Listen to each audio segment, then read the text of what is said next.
Hey, I'm Mike with Smoking and Drinking, and we're going to show you everything you need to make wine, mead, cider, and beer in your own home. Be sure to stick around until the end, where you can get a sneak peek at the video on the essentials needed to become a master smoker on a pellet grill.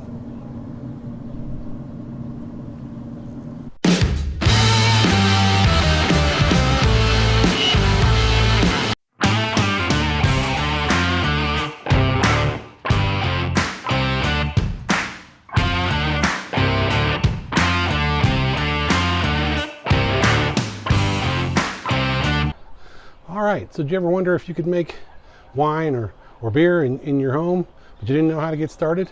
Today we're going to talk about all the essential items you need to become a brewmaster in your own home.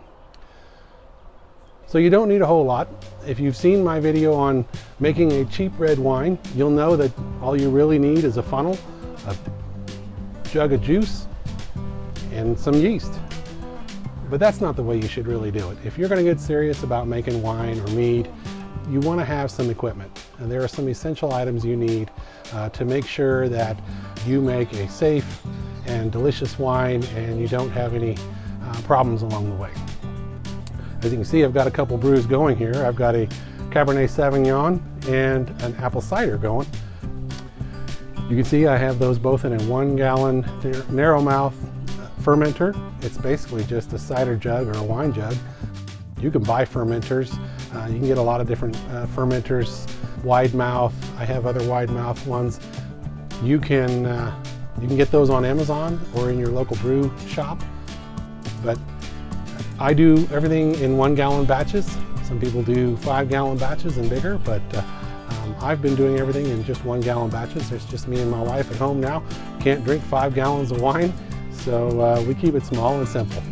But some of the things you need: obviously you need a fermenter.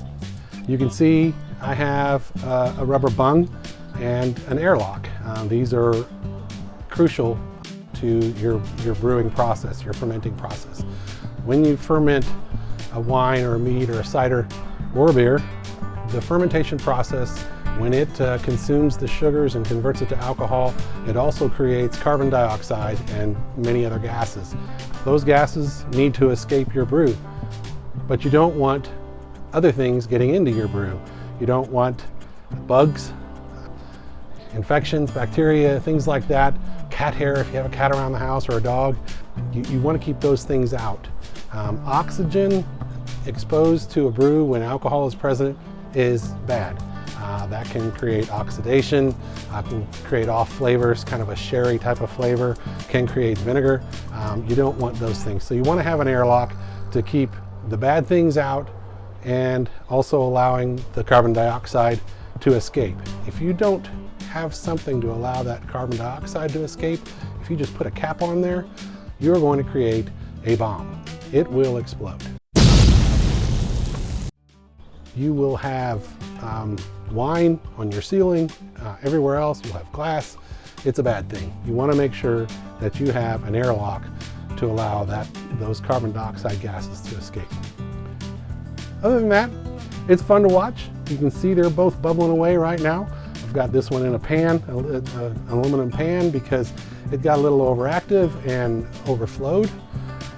You can also use, if it gets to be like that, I just will take that off and clean it up and put it back on, and it probably won't be a problem. But if it continues to be a problem, I'll take a piece of tubing and a mason jar, fill it with water, and put the tube into the bung and the other end of the tube into the water, and it's called a blow-off tube, and that'll take care of that. We won't have this mess.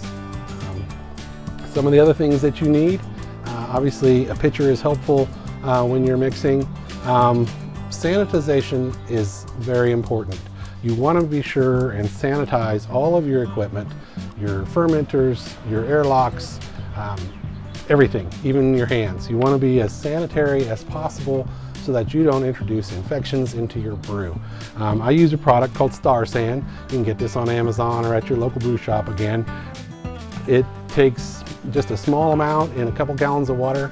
I use a plastic tote, fill it with a couple gallons of water, put the appropriate amount in there, and I soak everything for a few minutes in the sanitizer, and that ensures that we won't have any infections or other problems.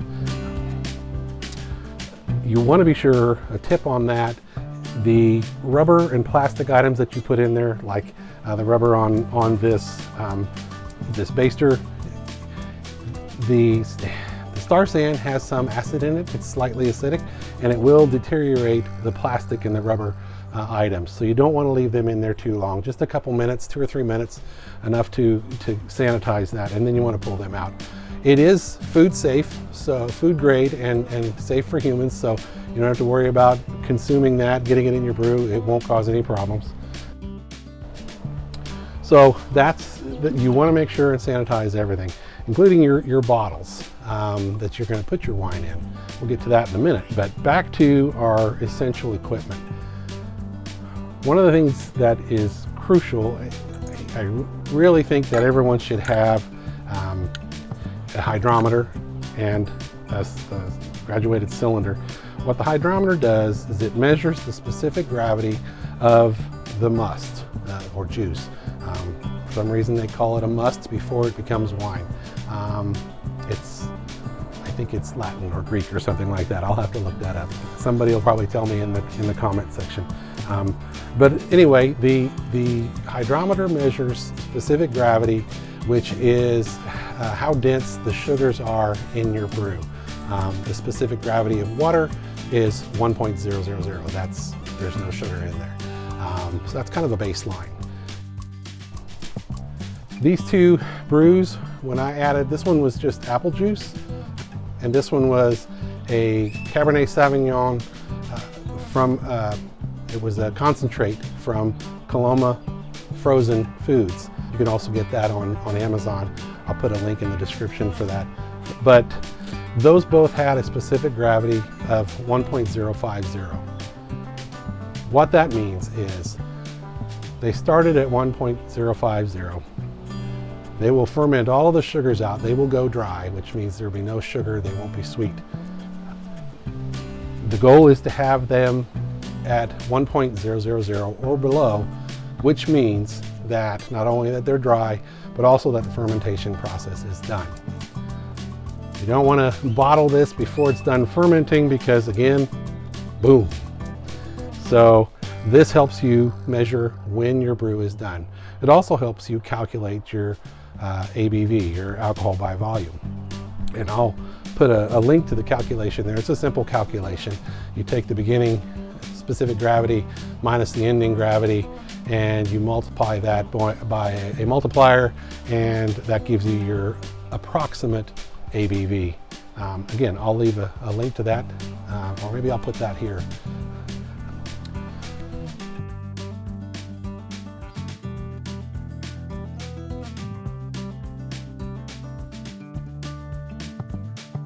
So some other things that you want to have, obviously a funnel is always good to have. It makes things a little cleaner. A measuring glass. It's nice to have a pitcher with some measurements on there so you know how much you're dealing with when you're bottling and things like that. Going back to the hydrometer, be very careful. These are glass and they break very easily. If you buy one, you might want to buy two just to be sure you have one on hand. But they are very, very breakable, but very important as well. You also want to have an auto siphon. This is a simple gravity-fed siphon that allows you to get your brew from here to here and then to here with minimal oxygen being introduced to the brew. Because again, as we said, oxygen is bad for alcohol. It oxidizes your brew. So plastic or a rubber tube and auto siphon, you can get all of these things on Amazon, at your local brew shop. You can get kits to do all of these things. You know, it's pretty easy to get started with these things. I mentioned the airlock earlier. There are different types of airlocks. This is a couple of them, the S-shaped airlock, and then also just this one that has a tube in the center and then another little plastic fitting that drops over that tube, and that creates that trap as well. They're again, a couple bucks for each of those. So those are important items. Those are what I would say are the essentials. The baster, basically when you want to measure your specific gravity, make sure you squeeze it before you put it in so you don't introduce oxygen into there. Put it in there, and then I put it into my graduated cylinder. Makes it easier. You don't want to try and pour, you're going to make a mess, you're going to risk putting oxygen in there. Simple turkey baster works great for that. You can also get another device, a racking cane that will do the same thing. It's a long tube similar to this. You put it in there, hold your finger over the end, pull it out and put it in. A lot like we used to do when we were kids with our soda straws. We put it in our soda and pull it out, same idea. It's helpful to have a bottling wand when you're bottling your wine or mead into a wine bottle or whatever kind of bottle you're going to use. It's very helpful to have a bottling wand. And what this is, it's got a spring valve on the end, and you put the tube on the end of this, and the other onto the racking cane or on the auto siphon into the brew, into the fermenter, and you give it a couple pumps. And it won't flow unless you're depressing the spring valve. And what you do is you put it into the bottle and press down, you give it a couple pumps, it gets started. And then when your bottle gets full, you pull it up and you have a full bottle. You can go to the next one without making a big mess. I'll have a video on that, on the whole racking and bottling process, but these are some of the essentials. One last thing I forgot to mention, you need a method of capping your bottles. If you use wine bottles, you can get bottles with screw caps. You can use whiskey bottles, vodka bottles. I found a vineyard that was going out of business, and they sold, it was a small vineyard, they sold like 130 bottles to me for 20 bucks. I mean, you can find those things online. You can go to Facebook Marketplace, wherever you can find things being sold in your local neighborhood. You can get those things pretty cheap. But I use a corker. I use corks on my bottles. I got this on Facebook Marketplace for 20 bucks. It's normally a $100 item, $120. I got it for 20 bucks. Basically, you put your bottle on there, put your cork in the top, pull down on the handle, and you've corked your bottle. It's pretty slick. They have hand corkers that is basically a small thing with two handles on it. You put it on there and you crimp it down. It's a little more tricky to do, but it works as well. Again, you can find those things in kits on Amazon or at your brew shop. I try and find them on Facebook Marketplace or somewhere where you can buy them used. They're still in good shape, and you can get it pretty cheap. So, as I mentioned, I do a primer on smoking in a pellet smoker and the essentials on getting started with a pellet smoker. You want to check that video out. We're going to continue with our essentials series on smoking and drinking, and we're going to talk a little bit today about what it takes to get started smoking great dishes in your smoker.